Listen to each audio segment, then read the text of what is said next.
They said, "You can't hit that," and the laughter spread across the dusty courtyard like smoke from a careless fire, but the woman who stood there with her hands clenched at her sides did not answer them with words. She answered with the quiet steadiness of her eyes, eyes that had seen too many days of silence and too many nights of swallowed tears, because she was known in the village as the simple one, the one who never raised her voice, never argued, never dared to show her will, and yet on that afternoon the weight of their taunts pressed against her chest until she could feel something waking up inside her, something they had buried beneath years of mockery, and the scene was ordinary enough. A row of clay pots set on the wall, a distance that even the strong young men had failed to conquer with a single throw of stone, and their laughter at each failure had grown louder, until finally someone pointed at her and said she should try. She, the quiet woman who had never thrown a stone in her life, she who walked bent beneath baskets and burdens but never with pride, and their words dripped with disbelief. "You can't hit that, you can't even lift the stone properly," and she felt the sting of humiliation rising up her neck, but instead of turning away, instead of walking off as she always did, she stepped forward, her bare feet pressing against the dry soil, her fingers closing around a stone that was warm with the heat of the sun, and for a moment she closed her eyes, not to pray as they might have expected but to remember, to pull back the curtain of her own life, to the girl she once was before marriage, before hardship, when her father would take her to the riverbank and tell her to watch the ripples, to notice how even the smallest hand could send waves across the surface, and he had once placed a pebble in her palm and said, "Strength is not always in the arm, it is in the aim, the heart, the will," and that memory returned now like a whisper too long forgotten, and when she opened her eyes the courtyard seemed quieter though the men still laughed. Her hand rose slowly, the stone heavy yet steady, her breath steadying as if the whole world had shrunk to the single line between her and the distant pot, and then without a word she released it, not wild, not desperate, but with a calm that came from deep within, and the stone cut the air with a sound that silenced their laughter mid-breath,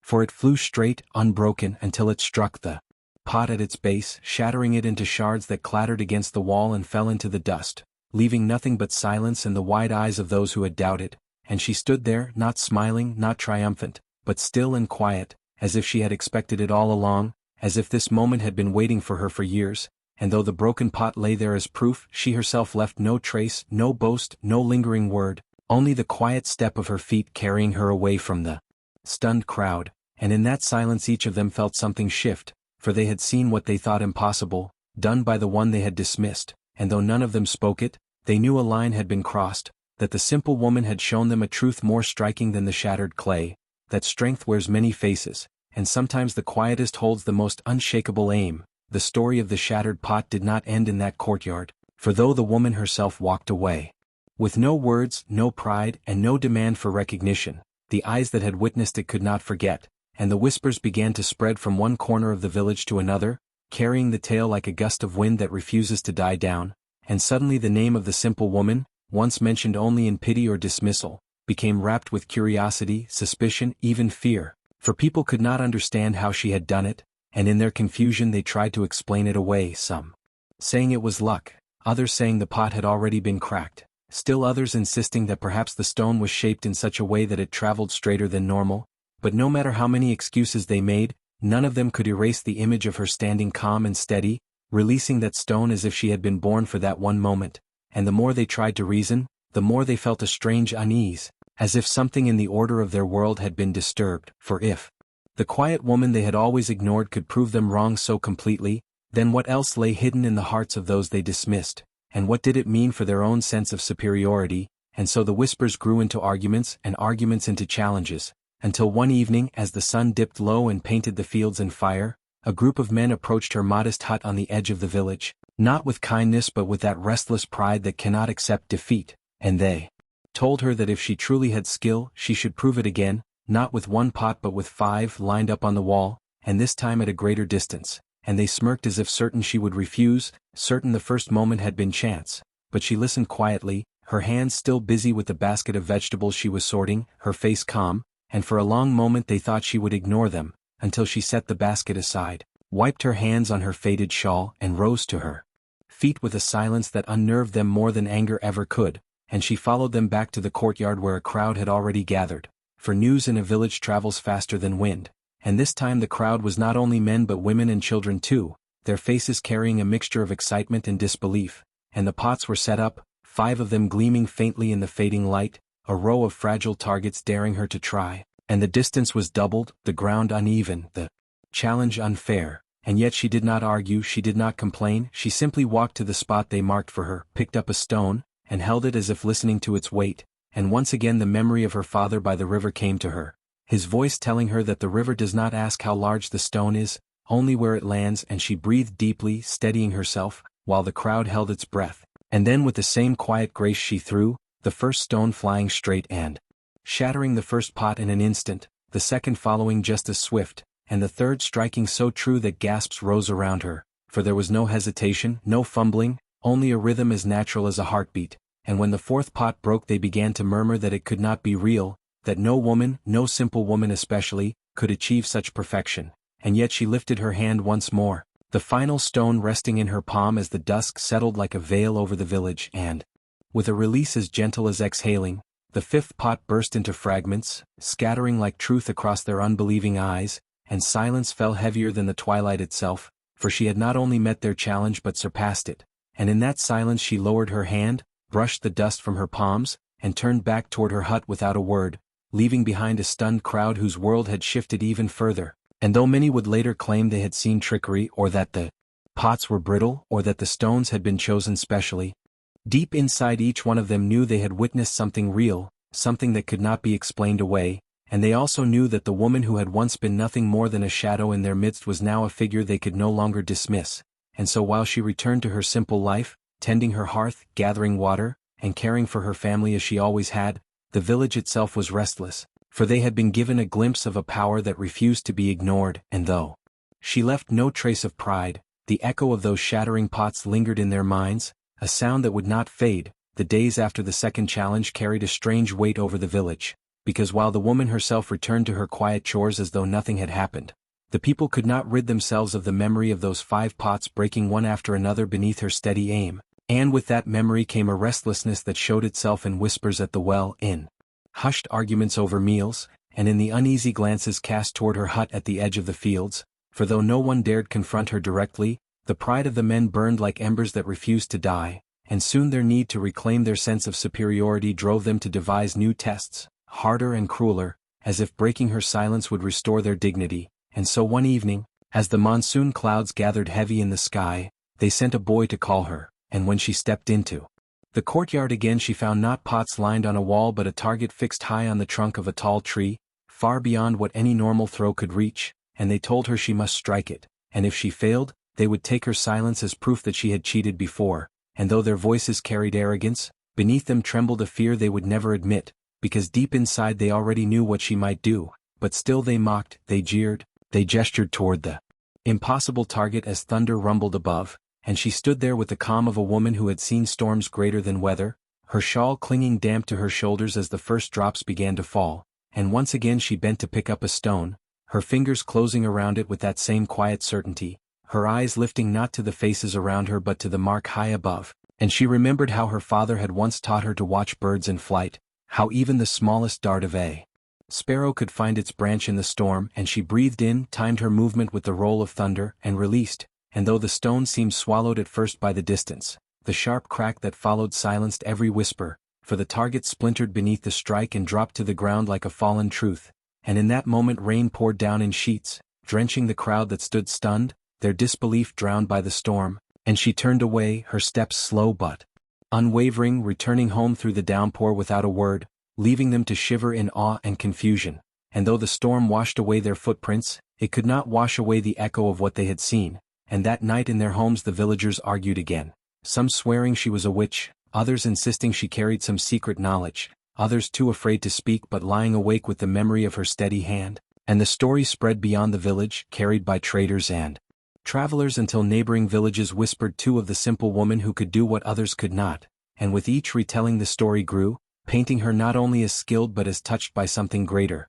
and though she had sought no name, no fame, the weight of those tales began to return to her doorstep, for strangers started arriving, curious men with questions, restless youths with challenges, children with wide eyes who came to see the woman who broke the pride of men and, though she met them all with the same silence, sometimes lifting her hand to show them the truth of her aim when pressed too hard, her life was no longer her own, for the peace of her hut was now disturbed by the endless footsteps of those who came, and she began to feel the burden of being seen not as herself but as a story, a legend growing faster than she could stop. And in the quiet of night she sometimes wondered whether her father's lesson by the river had been a blessing or a curse, for, while it had given her strength, it had also taken away the invisibility she once thought protected her. And yet when morning came she carried on, because she knew that the truth of a person is not in what others say but in how one continues to walk, step by step, through storms and whispers alike. And so while the world around her buzzed with rumors, she remained the same, a simple woman with a steady hand and a silence that was louder than their disbelief,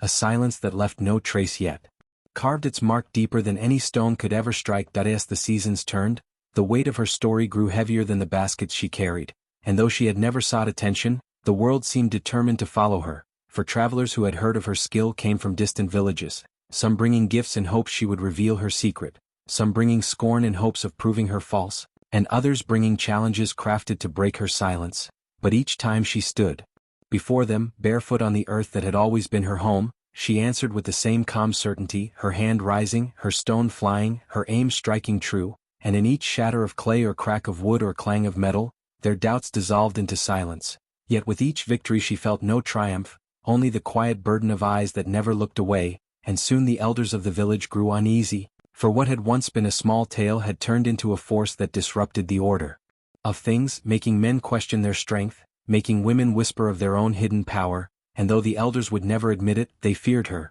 because in her silence she carried an authority they could not control, and so they gathered one night beneath the flickering oil lamps, their voices low and urgent, and they spoke of how to test her further, how to push her to a point where she must either fail or reveal the truth of who she was, and it was decided that they would create a challenge not of stone and aim but of endurance and will, something that no mere skill of hand could overcome. And when the morning came they sent word for her again, and when she arrived at the courtyard she found not pots or targets but a circle of men holding bows, their arrows tied with small bells, and at the center stood a single clay vessel suspended by a rope, swaying gently in the breeze, and they told her she must strike it while the archers loosed their arrows around it, and if she missed, the blame would be hers, but if she succeeded, they would bow to her once and for all, though the smirk in their voices betrayed that they expected her to falter, for the swaying vessel was small, the arrows fast, the risk heavy, yet she listened without protest, her face unreadable, her silence deeper than the challenge itself, and she stepped into the circle, picked up a stone and waited, her eyes on the vessel, her breath steady as the archers raised their bows, and then the first volley came, arrows slicing the air, bells ringing sharp, and in that storm of movement she moved, her arm rising, her release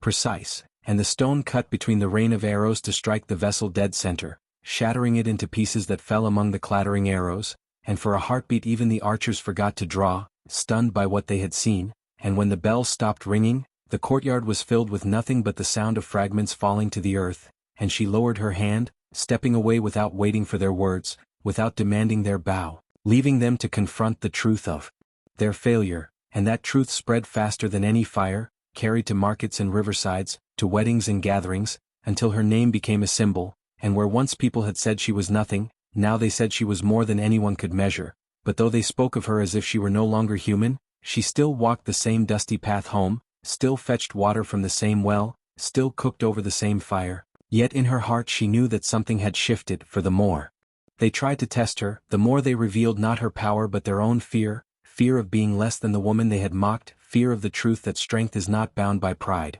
and though she never spoke it, she carried that truth like a flame, quiet but unyielding, a flame that would not die even as more challenges came, for by now she understood that every stone she threw was not against pots or targets or vessels but against the walls they had built around their own beliefs, and each time the wall cracked, each time pride fell into dust, she felt the river of her father's lesson flowing through her once more, reminding her that the smallest hand, the simplest heart, could carry the heaviest aim, and though she remained without a trace of boast or claim, the mark she left upon their world was deeper than any they could erase. By the time another year passed, the simple woman's name was no longer just a whisper carried by the wind but a story etched into the tongues of every traveler, and yet though she never sought it, fame pressed against her door like an uninvited guest, and with fame came envy, for men from neighboring villages began arriving not only to witness her aim but to challenge it with the arrogance of those who could not bear to imagine a woman surpassing them, and one afternoon a band of such men came, their voices loud, their faces proud,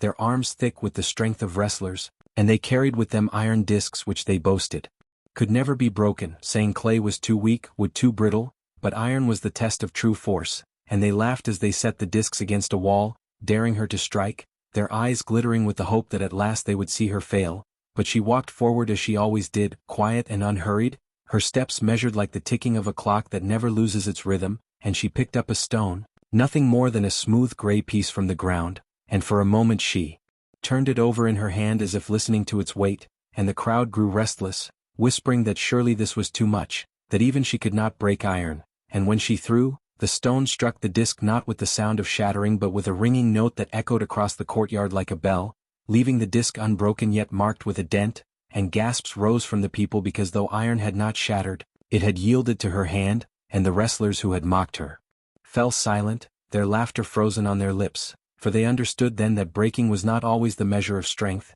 that bending, denting, shifting even the hardest surface carried its own power, and though they tried to cover their unease with gruff words, inside they felt a weight they could not explain, and once again she turned away without boasting, without claiming victory, leaving the dented iron behind as proof enough, and the people who had seen it carried the story further still, weaving it into songs and tales until her life was no longer her own but a legend retold in markets, fields, and firesides, and children grew up hearing of the woman whose silence broke the pride of men, and women listened with secret smiles, feeling in their hearts a stirring they had long buried, for her story was no longer just about stones and targets but about the truth that no one could measure worth by strength alone. And yet as her legend grew, so too did the weight upon her shoulders, for each new challenge was heavier, each demand more insistent, and though she still carried her baskets and tended her family, she knew the eyes of the world were upon her, waiting, watching, demanding, and sometimes in the stillness of night she wondered whether she had lost more than she had gained, whether the peace of her quiet life had been stolen by the echo of stones striking true, but she never allowed those thoughts to stop her steps, because somewhere in her heart she carried not only her father's lesson but the knowledge that the river does not flow backward, it only moves forward, carrying everything with it, and so she too moved forward, each day meeting the world as it came, each challenge answered not with anger or pride but with the steady calm of one who knows her truth, and though the men who challenged her left in silence, and the people who praised her sang her name, she herself left no trace, walking always as she had before, a simple woman whose silence spoke louder than their words, and whose hand could aim not just at pots or iron but at the very heart of their disbelief, breaking it piece by piece until nothing remained but the truth they had tried so long to deny. That as time went on the story of the simple woman stretched farther than anyone could have imagined, and soon men of power began to hear of her, men who were not content with whispers or village tales but who wanted proof with their own eyes, and so one day a messenger arrived from the nearby town, carrying with him the seal of a wealthy landlord who ruled over several villages, and the message was clear. She was to come and demonstrate her skill before the landlord himself, for he had heard too many stories to believe them and wished to test her with his own hands, and though she had no desire to leave her home, the weight of expectation and the insistence of the elders forced her to agree, and so she walked the long road to the town, her shawl pulled tightly against the dust, her steps steady as always, and when she arrived she found herself standing before a courtyard far larger than her own village square, its walls high, its gates guarded, and at its center stood the landlord, a man whose pride was visible in the way he carried his jeweled cane and the way he smiled with the confidence of one who believed the world itself bent to his command, and he welcomed her with words laced with mockery, telling her he had prepared a test no villager could imagine, a test to strip away the foolish stories that had made her a legend, and with a wave of his hand his men brought forth not pots or iron discs but glass spheres, delicate yet suspended high on ropes that swayed in the wind, moving targets meant to humiliate anyone who dared try, and the crowd that had gathered from the town murmured with excitement, their eyes filled with both curiosity and doubt, for they too wanted to see whether the tales of the woman with the steady hand were truth, or nothing more than lies wrapped in exaggeration, and she stood there quietly, her face unreadable, her silence unbroken, and when they urged her to begin she bent to pick up a stone, the same as she always had, nothing special, just a piece of earth in her palm, and she waited, her eyes following the sway of the glass, her breath matching its rhythm, and with a movement so simple it seemed effortless she threw, and the first spheres shattered into rain-like fragments that sparkled as they fell, and before the gasps of the crowd could die, her second throw flew, then the third, each finding its mark with precision that defied the shifting of the wind, until all the spheres lay in shards across the ground, and the courtyard that had been filled with prideful laughter was swallowed in silence, and the landlord's face, once curved with arrogance, hardened into disbelief, for he had meant to expose her but instead found himself exposed, his test broken as easily as clay, and though his pride burned, he forced a smile and told the crowd they had seen a rare gift, pretending he had never doubted, but in his heart he carried a bitterness that no smile could hide, and as she turned to leave, the whispers in the town began to grow, whispers that carried far faster than any landlord's denial, and soon her story had reached not only towns but cities, spreading along roads and rivers until she was spoken of by traders in markets and soldiers in camps. And though she remained the same woman, walking back to her village, resuming her chores, tending her family, she knew the world around her was no longer the same. For she could feel its gaze even when she was alone, a gaze that weighed on her like the sun at noon, heavy and inescapable, and sometimes at night when she lay awake she thought of how strange it was that a single stone, thrown in silence, could ripple outward until it touched places she had never seen, and though she never wished for fame, she accepted it the way one accepts the river's current, knowing she could not turn it back, only continue forward, carrying within her the same truth she had always known, that strength is not in loudness nor in pride, but in the quiet aim of a steady hand that leaves no trace yet strikes deeper than any word. The months that followed her visit to the landlord's court brought a tide of change she had not asked for now strangers came not only from nearby towns but from faraway places, travelers who spoke in dialects she barely understood, men who wore clothes of silk and women who carried themselves with dignity and curiosity, and all of them wanted to see the woman who could not miss, the woman whose silence was sharper than any blade, and though she never charged them, never sought coin or reward, they left her name behind in every place they visited, and so her fame grew like a fire fed by dry wind, unstoppable, and with it came danger, because not all who sought her were driven by awe, some were driven by envy, by the need to prove themselves stronger, and one evening a group of soldiers arrived, rough men with scars on their faces and steel at their belts, claiming they had been sent by a nobleman who wished to see whether her aim was truly unmatched, and though their words were dressed in politeness their eyes betrayed the challenge in their hearts, and they set before her not fragile targets but armored plates, thick and heavy, fastened to posts, daring her to leave even a mark, and the villagers who gathered to watch trembled, for they knew this test was no innocent game but a trap to humiliate her, and if she refused the soldiers would carry tales of cowardice, but if she tried and failed they would mock her until her story was nothing more than a broken echo. Yet she did not waver, she stepped forward as she always did, picked up a stone, and for a moment she stood still, feeling the weight of all the eyes upon her, and then she released, her first throw ringing against the iron with a clang that seemed to shake the air itself, and though the plate did not shatter it bore a dent deep enough to silence even the soldiers, and she threw again and again, each stone striking so true that the dents grew deeper, until the plates bent inward like beaten shields, and though they did not fall, it was enough to strip the smirks from the soldiers' faces, for they knew no ordinary hand could have done what she had done, and though they left in silence, muttering among themselves, their failure only spread her story further, until it reached the ears of scholars and poets, who began to speak of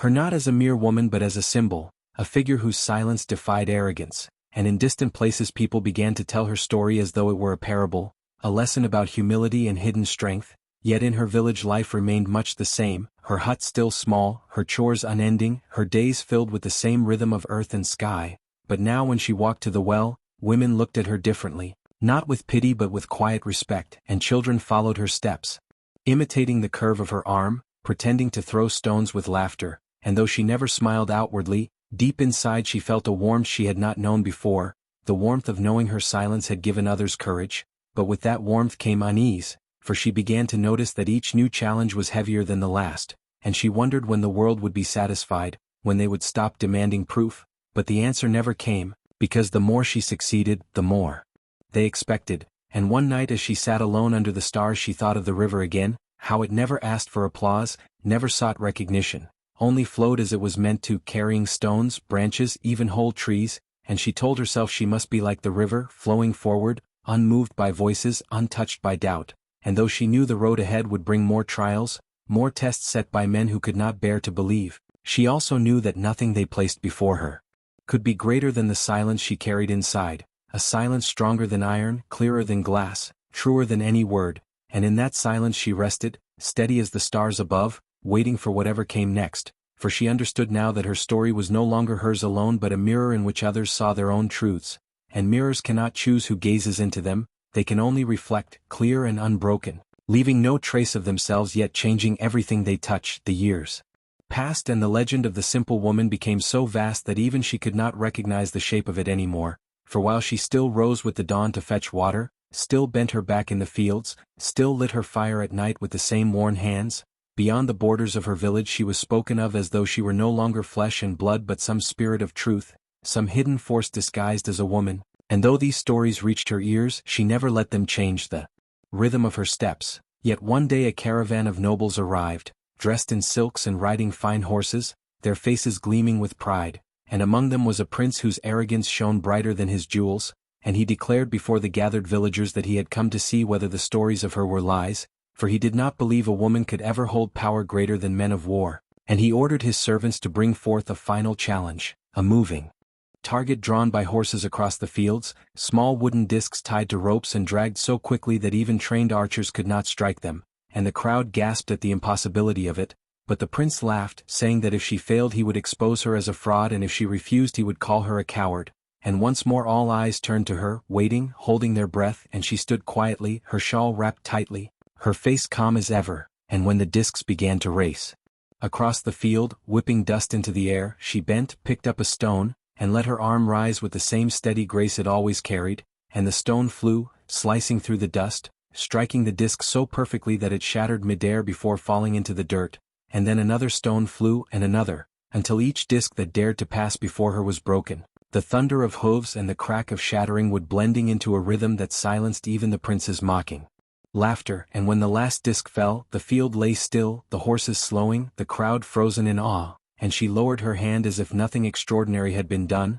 but the prince's pride could not accept defeat, and in anger he declared that she must come with him to the city, to serve him as proof of his greatness, for he wished to own the legend as though it were a jewel to set in his crown. Yet she only looked at him with eyes that had weathered storms greater than arrogance, and, without a word she turned her back and walked away, and though the prince shouted after her, his words dissolved into the silence she left behind, for no one in the village moved to stop her, and even his own men stood uncertain, for they had seen something no crown could contain, and so she returned to her hut, her life, her river of simple days, leaving the nobles to depart in shame, and from that day the villagers spoke of her not with doubt or pity but with reverence, treating her silence as wisdom, her strength as a reminder of their own hidden worth, and she herself grew older, her hair turning gray, her hands more worn, yet her aim never faltered, and though fewer challenges came with the passing of time, the memory of what she had done lived on in every heart, told from mother to child, from elder to youth, until she no longer needed to lift a stone,